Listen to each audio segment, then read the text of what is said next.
Hello everyone, welcome back to Amma Ponnu-VOCABULARY-FEED. Day number 9. இன்னைக்கு நம்ம பார்க்க போற concept can, may, could, might, will, shall, would, should. கண்டிப்பா நம்ம எல்லாருக்குள்ளேயும் இந்த டவுட்ஸ் இருக்கும். Can யூஸ் பண்ணணுமா, could யூஸ் பண்ணணுமா, can யூஸ் பண்ணணுமா, may யூஸ் பண்ணணுமா, will or shall, would or should, இப்படியெல்லாம் நமக்குள்ள நிறைய கன்ஃபியூஷன்ஸ் இந்த டாபிக்ல கண்டிப்பா இருக்கும். இந்த வீடியோவை ஒரு 10 minutes ஸ்பெண்ட் பண்ணி பார்த்தீங்க அப்படின்னா 100% அந்த டவுட்ஸ் இன்னையோட கிளியர் ஆயிடும். பேசும்பொழுதும் சரி, எழுதும் பொழுதும் சரி, இந்த மாதிரியான டவுட்ஸ் உங்களுக்கு வரவே வராது. ரொம்ப சிம்பிளா சின்ன சின்ன எக்ஸாம்பிள்ஸ் வச்சு ஜஸ்ட் கம்பேர் பண்ணி மட்டும் நம்ம இன்னைக்கு இந்த கிளாஸை பார்க்க போறோம். ஸோ தொடர்ந்து வீடியோவை பாருங்க. First topic can and may. First can எந்த பிளேஸ்ல நான் யூஸ் பண்ணணும் அப்படின்றது நமக்கு தெரிஞ்சிருக்கணும். ability or capability, power. என்னால ஒரு விஷயத்தை செய்ய முடியும், முடியாது, எவ்வளோ செய்ய முடியும், இந்த மாதிரியான இடங்கள்ல நான் can தான் யூஸ் பண்ணணும். For example, he can lift the box. ஒரு பாக்ஸ் இருக்கு, அந்த பாக்ஸை என்னால தூக்க முடியும் அப்படின்னா அது என்னுடைய எபிலிட்டி. எவ்வளவு தூரம் தூக்க முடியும் அப்படின்னா அது ஒவ்வொருத்தருடைய கேப்பபிலிட்டி. ஓகே, பேசிக்கலி எனக்கு கை ரெண்டும் நல்லா இருந்தா என்னால அந்த பாக்ஸை தூக்க முடியும். ஸோ அந்த முடியும் அப்படின்னும் பொழுது நான் கண்டிப்பா கேன் தான் யூஸ் பண்ணணும். சப்போஸ் கேனுக்கு பதிலா நான் மே யூஸ் பண்ணா அப்ப இந்த சென்டென்ஸினுடைய மீனிங் எப்படி மாறும்? ரொம்ப சிம்பிள். மேன்ற வேர்ட் எப்பவுமே பெர்மிஷன், ரெக்வெஸ்ட், ஓகே, ஹைப்போதெட்டிக்கல், இந்த மாதிரியான சிச்சுவேஷன்ல யூஸ் பண்ணணும். இப்போ இந்த சென்டென்ஸை பாருங்க, he may lift the box அப்படின்னா அவன் அந்த பாக்ஸை தூக்குனாலும் தூக்குவான், தூக்கலனாலும் இல்லை. ஸோ ஹைப்போதெட்டிக்கல், நடந்தாலும் நடக்கும், நடக்கலனாலும் இல்லை. the rain may come, மழை வந்தாலும் வரும், வரலனாலும் இல்லை. ஸோ ஹைப்போதெட்டிக்கல் சிச்சுவேஷன்ஸ்ல நடந்தா ஒரு பக்கம், நடக்கலைன்னா ஒரு பக்கம். ஸோ இந்த மாதிரியான இடங்கள்ல நான் மே யூஸ் பண்ணணும். இப்போ அதே கேன் அண்ட் மேயை வச்சு நான் ஒரு நெகட்டிவ் சென்டென்ஸ் ஃப்ரேம் பண்ணியிருக்கேன். நீங்க ஒரு சென்டென்ஸ் ஃப்ரேம் பண்ணும்பொழுது ஆல்ரெடி நம்ம இந்த 8 days கிளாஸஸ் பார்த்துருந்தீங்க அப்படின்னா இந்த பிளேஸ்ல உங்களுக்கு எந்த டவுட்ஸுமே வராது. சப்ஜெக்ட், அதுக்கப்புறம் verb, ஆப்ஜெக்ட், இந்த மாதிரியான மாடல் ஆக்சிலரி வேர்ப்ஸ் எல்லாத்தையும் நான் வேர்புக்கு முன்னாடி தான் யூஸ் பண்ணணும். he can lift the box, he lift can the box எல்லாம் சொல்லக்கூடாது. ஓகே, இதுதான் ஸ்ட்ரக்சர் ஆஃப் த சென்டென்ஸ். இந்த ஸ்ட்ரக்சரை நம்ம எப்பவுமே ஃபாலோ பண்ணணும். இப்போ நம்ம பார்க்க போறது நெகட்டிவ் சென்டென்ஸ். நெகட்டிவ் சென்டென்ஸ் அப்படின்னாலே நாட் ஆட் பண்ணிக்கணும். can, cannot, may, may not, நடக்கலாம், நடக்காம போகலாம். இப்போ இதை பாருங்க, you cannot enter the room. Room இருக்கு, இந்த ரூமுக்குள்ள உன்னால போகவே முடியாது, which means அது லாக் ஆகி இருக்கலாம். எனக்கு எபிலிட்டி இல்லை, எனக்கு ஆக்சஸ் இல்லை, நான் போக முடியாது அப்படின்னா you cannot enter the room.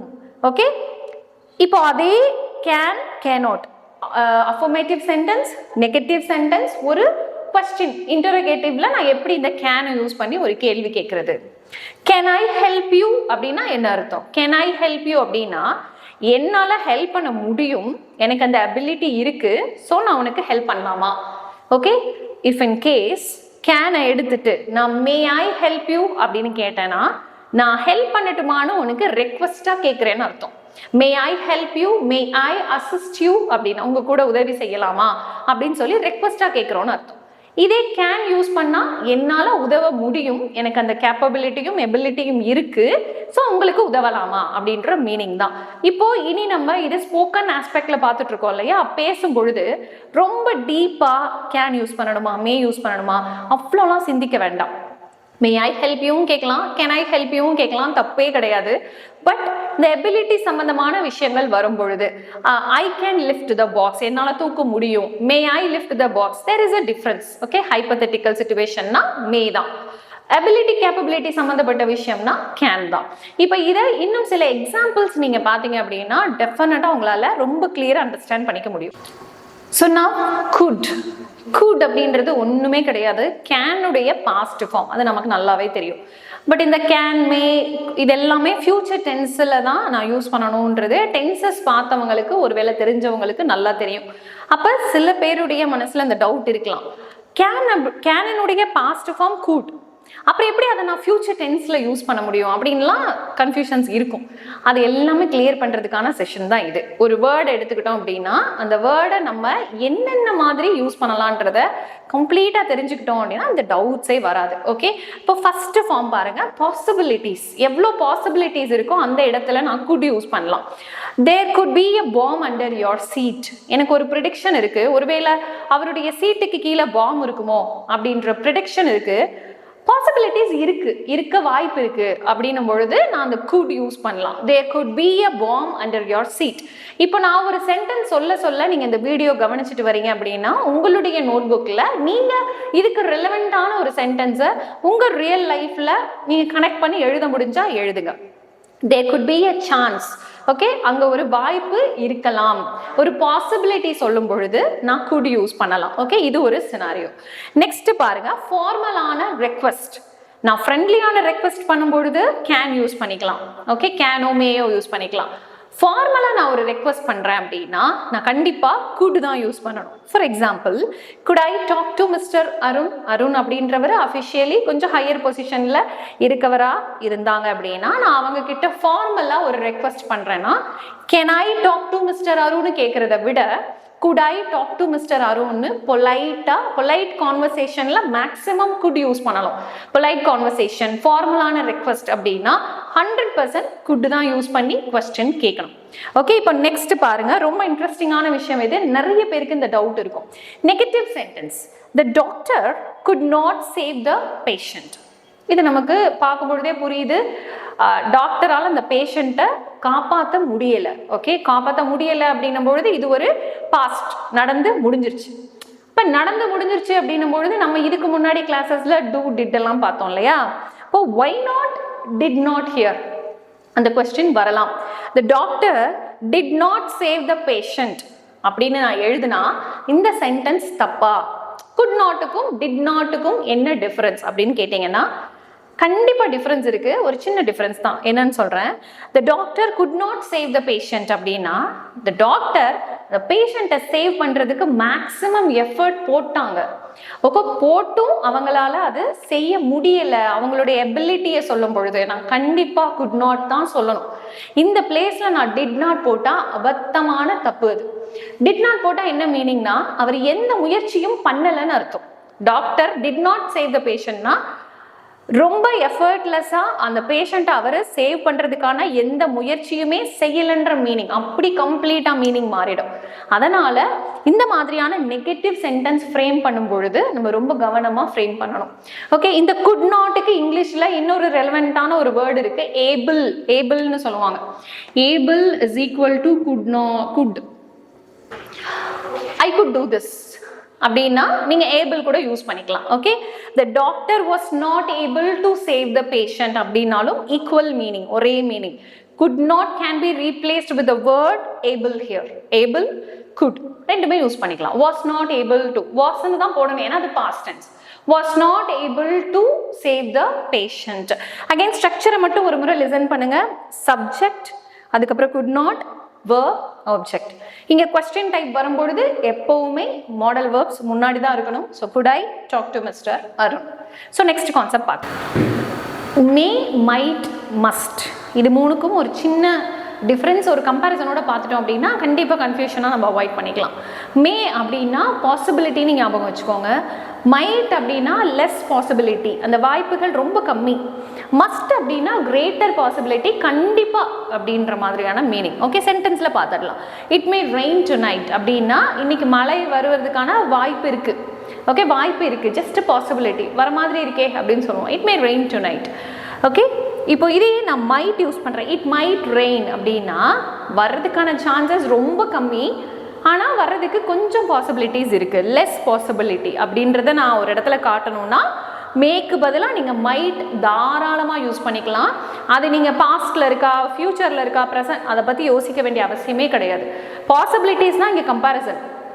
அதிகமான பாசிபிலிட்டி இருந்தது அப்படின்னா மே யூஸ் பண்ணிக்கலாம், கொஞ்சம் கம்மியாக இருக்குன்னா மைட் யூஸ் பண்ணிக்கலாம், சிம்பிள். மஸ்ட் அப்படின்றது கண்டிப்பாக நடந்தே ஆக வேணும், கிரேட்டர் பாசிபிலிட்டி. இப்போ இந்த மைட்ல இன்னொரு எக்ஸாம்பிள் பாருங்க. He might pass the exam.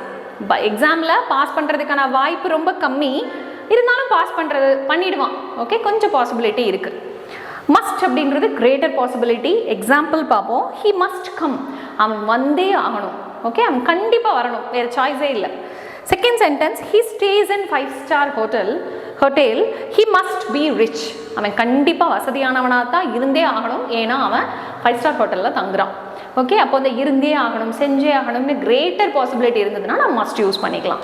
இந்த 3 சென்டென்ஸ்லையும் நீங்கள் இந்த மே, மைட், மஸ்ட் ரீப்ளேஸ் பண்ணலாம். இட் டிபெண்ட்ஸ் இந்த பாசிபிலிட்டியை பொறுத்து தான் இருக்குது. Possibility less, greater, simple. இப்போ இனி வில், ஷால், வுட், ஷுட் மட்டும் ரொம்ப சிம்பிளாக இதே மாதிரி பார்த்துடலாம். ஓகே, நான் வில் அண்ட் ஷால் ரெண்டுக்கும் என்ன டிஃப்ரென்ஸ்? ரொம்ப சிம்பிள். வில் அப்படின்றது வந்து ஷியோர், கண்டிப்பாக அப்படின்னு சொல்கிற எல்லா இடங்கள்லையும் வில் யூஸ் பண்ணணும். இன்றைக்கி வந்துருவியா அப்படின்னு கேட்டால் ஐ வில் கம் அப்படின்னா நான் கண்டிப்பாக வருவேன்னு அர்த்தம். ஐ ஷால் கம் அப்படின்னா பாசிபிலிட்டிஸ் கொஞ்சம் கம்மி. அண்ட் மோர் ஓவர் இந்த ஷால்ன்ற வேர்டு வந்து சஜஷனில் யூஸ் பண்ணுவோம். இப்போ ஷால் ஐ கம் அப்படின்னா நான் வரலான்னு இருக்கேன், நீங்கள் என்ன சொல்கிறீங்க அப்படின்ற மாதிரியான மீனிங். ஓகே, இப்போ இதில் சின்ன சின்ன டிஃப்ரென்ஸ் மட்டும் இருக்குது. அதை மட்டும் தெரிஞ்சுக்கிட்டோம் அப்படின்னா நம்ம ரொம்ப கிளாரிட்டி இருக்கும் இந்த 2 வேர்டுக்கு நடுவில். அது என்னன்றதை பார்த்துடலாம். ஜென்ரலான டிஃப்ரென்ஸ்ன்னு பார்த்தா இதுதான். வில்லுன்றது கண்டிப்பாக, ஷாலுன்றது சஜஷனுக்காக பயன்படுத்தணும். சின்ன சின்ன ரூல்ஸ் இருக்குது உள்ளுக்குள்ளே, அதை மட்டும் நம்ம முடிஞ்ச வரைக்கும் சிம்பிளாக பார்க்க போகிறோம். எக்கச்சக்கமாக இருக்குது, பட் எல்லாத்தையும் பார்க்க முடியாது. முடிஞ்ச வரைக்கும் சிம்பிளராக அதை நம்ம பார்க்க போகிறோம். கொஸ்டின் ஃபார்மேட்டில் நான் இன்டரகேட்டிவ் சென்டென்ஸில் எதை யூஸ் பண்ணணும், எதை யூஸ் பண்ணக்கூடாது. இன்டரகேட்டிவ் சென்டென்ஸாக இருந்தது அப்படின்னா என்னுடைய சப்ஜெக்டிவ் ப்ரோனவுன் ஐ, வியாக இருந்ததுன்னா கண்டிப்பாக ஷால் தான் யூஸ் பண்ணணும், வில் யூஸ் பண்ணக்கூடாது. ஷால் ஐ கோ, நான் போகலாமா அப்படின்னு அர்த்தம். வில் ஐ கோன்னு கேட்கலாமான்னு கேட்டால் கண்டிப்பாக கேட்கக்கூடாது. இன்டரகேட்டிவ் சென்டென்ஸில் ஐ ஆர் வி சப்ஜெக்டிவ் ப்ரோனவுன்ஸாக இருக்கிற பட்சத்தில் வில் கண்டிப்பாக யூஸ் பண்ணக்கூடாது, ஷால் தான் யூஸ் பண்ணணும். இது ரூல் நம்பர் 1. இந்த ரூலை நம்ம மறக்கவே கூடாது. இது இன்டரகேட்டிவ் கொஸ்டின் டைப்புக்கு மட்டும்தான். இப்போ தேர்ட் சென்டென்ஸ் பாருங்கள். வில் ஹி கம் அப்படின்னு கேட்கலாமான்னா தாராளமாக கேட்கலாம். பிகாஸ் இங்கே என்னுடைய சப்ஜெக்ட் வந்து ஐயோ வியோ கிடையாது. அப்போ இதில் ரூல் என்ன? ஐ, வின்னு இருக்கிற அந்த 2 ப்ரோனவுனை யூஸ் பண்ணால் இன்டரகேட்டிவ் சென்டென்ஸாக இருக்கிற பட்சத்தில் நான் கண்டிப்பாக ஷால் தான் யூஸ் பண்ணணும், வில் யூஸ் பண்ணக்கூடாது. இது ரூல் நம்பர் 1. இதே மாதிரி செகண்ட் ரூலில் பார்த்தீங்கன்னா நீங்கள் அஃபர்மேட்டிவ் சென்டென்ஸில் கண்டிப்பாக இருக்கிற எல்லா இடங்கள்லையும் எல்லா சப்ஜெக்டிவ் ப்ரோனவுன்ஸ் கூடயும் I, we, you, they, he, she, it, names, whatever it may be, அதில் நீங்கள் ரொம்ப ஷியராக இருக்க போகிறீங்க அப்படின்னா he will come, அவன் கண்டிப்பாக வருவான். she will come, அவள் கண்டிப்பாக வருவாள். they will come, அவங்க கண்டிப்பாக வருவாங்க. இந்த மாதிரி எல்லா அஃபர்மேட்டிவ் சென்டென்ஸ்லையும் சப்ஜெக்டிவ் ப்ரோனவுன்ஸ் எதுவாக இருந்தாலும் ஷியராக இருக்கீங்க அப்படின்னா will கண்டிப்பாக யூஸ் பண்ணலாம். இதில் யாருக்கும் எப்போவுமே டவுட் வராது. அப்போ இந்த ஷாலை மட்டும் எங்கெல்லாம் பயன்படுத்தலாம் அப்படின்றத மட்டும் நான் சொல்கிறேன். ரொம்ப லிமிட்டடான ஆக்சஸ் தான் இந்த ஷாலுக்கு இங்கிலீஷ் லாங்குவேஜில் இருக்குது. இதை மட்டும் தெரிஞ்சுக்கிட்டோன்னா நம்ம அதை மட்டும் அந்தந்த இடங்களில் பயன்படுத்திக்கலாம், ரொம்ப ஈஸியாக இருக்கும். ஸோ அதை மட்டும் தான் இன்றைக்கி பார்க்க போகிறோம். Okay, shall. First one is command. நீங்கள் ஏதாவது கமாண்ட் கொடுக்குறீங்க அப்படின்னா ஷால் யூஸ் பண்ணலாம். You shall leave the room at once, நீ இப்போவே இந்த ரூமை விட்டு வெளியில் போ. ஓகே, அப்படின்னு சொல்கிறதுக்கு you shall leave the room at once, நீ உடனே ரூமை விட்டு வெளியில் போன அர்த்தம். இது ஒரு கமாண்டிங்கான டோன். யூ வில் லீவ்னு சொல்லவே கூடாது. ஓகே, அது நம்ம ஆல்ரெடி பார்த்துருக்கோம்.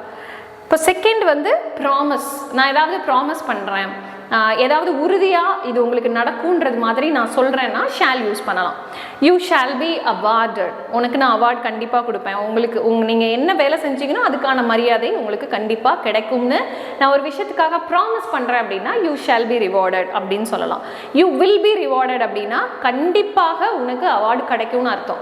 நீ கவலைப்படாத, உன்னுடைய வேலைக்கு உண்டான ஊதியம் உனக்கு கிடைக்கும். நம்ம ஒரு சஜஷனாக ஒரு சில விஷயங்கள் ப்ராமிஸ் பண்ணுவோம் இல்லையா, அந்த மாதிரி இடங்களில் ஷால் யூஸ் பண்ணிக்கலாம்.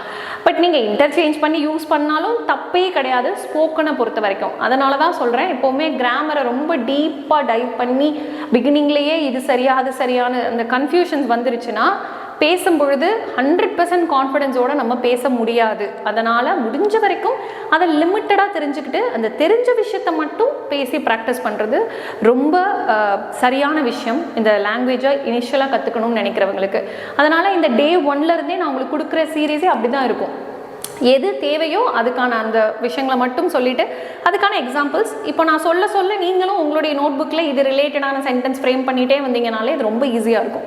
ஓகே, இதை நீங்கள் இனிமேல் என்ன பண்ணணும், பேசி ப்ராக்டிஸ் பண்ணணும். விச் மீன்ஸ் உங்கள் டங்குக்கான ப்ராக்டிஸ் நீங்கள் கொடுக்கணும், உங்கள் பிரெயின் ப்ராக்டிஸ், உங்கள் பிரெயினை நீங்கள் ட்ரெயின் பண்ணணும், இங்கிலீஷில் திங்க் பண்ணுறதுக்கு ட்ரெயின் பண்ணணும். ஸோ இந்த மாதிரியான விஷயங்கள் எல்லாம் சைமல்டேனியஸாக செய்யணும்.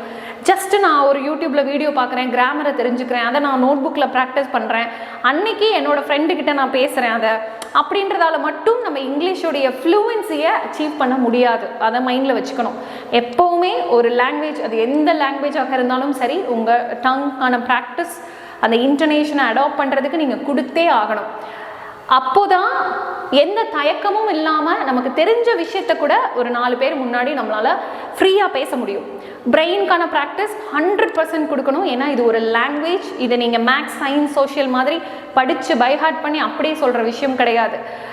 அவங்க கேட்குற கேள்விக்கு நமக்கு அந்த இன்ஸ்டன்ட் அந்த ஆன்சர் வரணும்னா உங்கள் பிரெயின் அதுக்கு ட்ரெயின் ஆகி இருக்கணும். ஓகே, இதெல்லாம் நடக்கணும். சைமல்டேனியஸாக கிராமரும் கற்றுக்கணும். த்ரெட்டுன்னா ஒரு பயமுறுத்த, அச்சுறுத்தக்கூடியதாக இருந்தது அப்படின்னா நான் அந்த இடத்துல இப்போ போர்டெல்லாம் நம்ம நடந்து போகும்பொழுது பார்த்துருப்போம். ட்ரெஸ்பாசர் ஷால் பி ப்ரோசிக்யூட்டட், இதெல்லாம் நம்ம பார்த்துருப்போம். ஸோ இந்த மாதிரியான இடங்கள்ல நான் ஷால் யூஸ் பண்ணிக்கலாம். அவ்வளோதான். ஷாலை ஒரு அஃபர்மேட்டிவ் சென்டென்ஸில் இப்படி மட்டும்தான் யூஸ் பண்ண முடியும். ஸோ இதை மட்டும் நீங்கள் தெரிஞ்சுக்கோங்க போதும். வேறு எதுக்கும் நம்ம பயன்படுத்த வேண்டிய அவசியம் இருக்காது. இப்போ இந்த வுட்டுக்கும் ஷுட்டுக்கும் மட்டும் டிஃப்ரென்ஸ் தெரிஞ்சுட்டா இன்னைக்கான கிளாஸ் முடிஞ்சுது. ஓகே, ஃபைனலாக இந்த வுட்டுக்கும் ஷுட்டுக்கும் உள்ள டிஃப்ரென்ஸ், அண்ட் இதை ஏன் நான் வில்லுக்கு பதிலாக யூஸ் பண்ணக்கூடாது, இந்த மாதிரி கொஸ்டின்ஸ் இருக்கும். இதை பார்த்ததுக்கப்புறம் கண்டிப்பாக கிளியர் ஆகிடும். வுட் அப்படின்றது பாஸ்ட் ருட்டீனில் யூஸ் பண்ணலாம். அதாவது இதுக்கு முன்னாடி நடந்து முடிஞ்ச விஷயம் தான், ஆனால் அது என்னுடைய ருட்டீனாக இருந்தது அப்படின்னும் பொழுது நான் வுட் யூஸ் பண்ணிக்கலாம். எக்ஸாம்பிள் சென்டென்ஸ் பார்க்கும்பொழுது புரியும். when I was kid, நான் குழந்தையா இருந்தப்போ நான் யூஸ்வலாக பஸ்ஸில் தான் ஸ்கூலுக்கு போவேன் அப்படின்றத நீங்கள் எப்படி சென்டென்ஸாக ஃப்ரேம் பண்ணுவீங்க? நீங்கள் ஃபஸ்ட்டு ஃப்ரேம் பண்ணிவிடுங்க. அதுக்கப்புறம் இந்த எக்ஸ்ப்ளனேஷன் கேட்டதுக்கு பிறகு ஒரு முறை ஃப்ரேம் பண்ணி பாருங்கள். நான் குழந்தையா இருந்த பொழுது நான் வழக்கமாக பஸ்ஸில் தான் ஸ்கூலுக்கு போவேன் அப்படின்றது. இது என்னுடைய பாஸ்ட் ப்ளஸ் என்னுடைய பாஸ்ட் ருட்டீன். ஓகே, அப்படி பொழுது நான் கண்டிப்பாக வுட் தான் யூஸ் பண்ணணும். when I was kid, I would go to school by bus. Okay, when I was kid, I would prefer to eat noodle.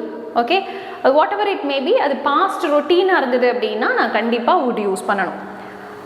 இப்போ நெக்ஸ்ட் ப்ரிஃபரன்ஸ், சாய்ஸ். என் முன்னாடி 2 choice இருக்குது. நான் எதை சூஸ் பண்ணணும்னும் பொழுது உங்களுடைய ஆன்சரில் கண்டிப்பாக வுட் இருக்கலாம். Okay, I would take tea. Tea R coffee அப்படின்னு கேட்டால் I would take tea. I would like to take tea. Okay, நீங்கள் எப்படி வேணாலும் சொல்லலாம். உங்களுக்கு ஆல்ரெடி தெரிஞ்ச ஒரு சென்டென்ஸ், தெரிஞ்ச இங்கிலீஷாக இருந்தாலும் கூட நான் உங்களுக்கு கொடுக்கல கிளாரிட்டி எல்லாமே வாட் இஸ் வாட் அப்படின்றது தான். என்ன டிஃப்ரென்ஸ், வுட்டுக்கும் ஷுட்டுக்கும் என்ன டிஃப்ரென்ஸ், ஏன் வில் யூஸ் பண்ணக்கூடாது? ஐ வில் டேக் டீ அப்படின்னா நான் கண்டிப்பாக டீ எடுத்துப்பேன்னு அர்த்தம். ஓகே, இதுதான் டிஃப்ரென்ஸ். வில்லுக்கும் வுட்டுக்கும் இதுதான் டிஃப்ரென்ஸ். டீ ஆர் காஃபின்னு நம்ம கிட்ட கேட்கும்பொழுது ஐ வில் டேக் டீ அப்படின்னா நான் கண்டிப்பாக டீ எடுத்துப்பேன்னு அர்த்தம். இல்லை, இது சாய்ஸ் இருக்குது, நான் பொலைட்டாக என்னுடைய ஆன்சரை நான் அதை சாய்ஸாக ப்ரிஃபர் பண்ணுறத சொல்கிறேன் அப்படின்னா ஐ வுட் டேக் டீன்னு பொலைட்டான கான்வர்சேஷனில் சொல்லணும். இவ்வளோதான் இது வேர்ட்ஸுக்கு நடுவில் இருக்கிற டிஃப்ரென்சஸ். இப்போ நெக்ஸ்ட் பாருங்கள், இது கொஞ்சம் கிராமர் கொஞ்சம் டீப்பாக தெரிஞ்சவங்களுக்கு இது புரியும். ஆக்சுவலாக அந்த வுட்லேயே உங்களுக்கு 9 ரூல்ஸ் இருக்குது. பட் எல்லாமே நமக்கு தேவையில்லை. நான் ஒரு 3 ரூல்ஸ் மட்டும் தான் எடுத்திருக்கேன். இன்டைரக்ட் ஸ்பீச்சில் he said he will go there, இது டைரக்ட் ஸ்பீச். அவன் சொன்னான் அங்கே போவான்னு, கண்டிப்பாக போவான்னு. ஓகே, இதை நான் இன்டைரக்டாக மாற்றும் பொழுது அந்த வில் எடுத்துகிட்டு கண்டிப்பாக வுட் தான் யூஸ் பண்ணணும். ஓகே, இது rule, grammar rule. he said that he would go there. அவன் சொன்னால் அவன் அங்கே போவான், போகிறதுக்கு வாய்ப்பு இருக்குது, பொலைட்டான கான்வர்சேஷன். ஸோ அந்த மாதிரி இடங்களில் வுட் யூஸ் பண்ணலாம். இந்த 3 விஷயங்கள் மட்டும் தெரிஞ்சிருந்தாலே போதும். உங்களுக்கு கண்டிப்பாக வில் வுட்டுக்கு நடுவுலையோ அல்லது வேறு எந்த வேர்ட்ஸுக்கு நடுவுலையோ கன்ஃபியூஷன்ஸே வராது. அப்போ எங்கே ஷுட்டு யூஸ் பண்ணணும் அப்படின்னா நீங்கள் கண்டிப்பான்னு சொல்லும் பொழுது ஷுட்டு பயன்படுத்தலாம். இப்போ ஸ்கூல் ரூல்ஸ், ஓகே, இதை அவங்க கண்டிப்பாக மதிச்சே ஆகணும், மஸ்ட் அப்படின்ற இடத்துல நீங்கள் ஷுட் யூஸ் பண்ணிக்கலாம். You should wear uniform, you should respect others feelings. Okay, இந்த மாதிரி கண்டிப்பாக செய்யணும் அப்படின்னு நீங்கள் எதுக்காவது ஆர்டர் பண்ணுறீங்க அப்படின்னா கண்டிப்பாக ஷுட் யூஸ் பண்ணிக்கலாம், டவுட்டே வேண்டாம். ஸோ இன்னைக்கான கிளாஸில் நம்ம பார்த்துருக்கிறது can, may, could, might, must, will, shall, would, should. எது என்னென்னு பார்த்துட்டு சில எக்ஸாம்பிள்ஸோட கம்பேரிசனோட கொஞ்சம் டிஃப்ரென்சஸோட பார்த்து முடிச்சிருக்கோம். ஸோ இன்றைக்கான கிளாஸ் இதோட கம்ப்ளீட் ஆகுது. அடுத்தது டே 10லேருந்து உங்களுக்கு கிராமர் இன்னும் கொஞ்சம் டீப்பாக பார்க்க போகிறோம். Tenses, active voice, passive voice, direct, indirect speech, articles, prepositions, conjunctions, interjections, இந்த மாதிரி ஸ்போக்கனுக்கு தேவையான கிராமரை எவ்வளோ லிமிட்டடாக கற்றுக்க முடியுன்றத இந்த பிளேலிஸ்ட்டை ஃபாலோ பண்ணிட்டு வந்தாலே உங்களுக்கு கண்டிப்பாக புரியும். நம்ம ஃபாலோவர்ஸில் இது எல்லாத்தையும் ஒரு பிளேலிஸ்ட்டில் போடுங்கன்னு ரெக்வஸ்ட் பண்ணியிருந்தீங்க. டெஃபினட்டாக அதை நான் சேஞ்ச் பண்ணியிருக்கேன். ஒரு முறை செக் பண்ணிக்கோங்க. ஸோ இந்த சேனலை ஃபாலோ பண்ணிக்கோங்க இதே மாதிரியான கிராமர் அப்டேட்ஸ் ப்ளஸ் vocabulary அப்டேட்ஸ்க்காக. Thank you so much. I will meet you in the next video. Bye. Take care.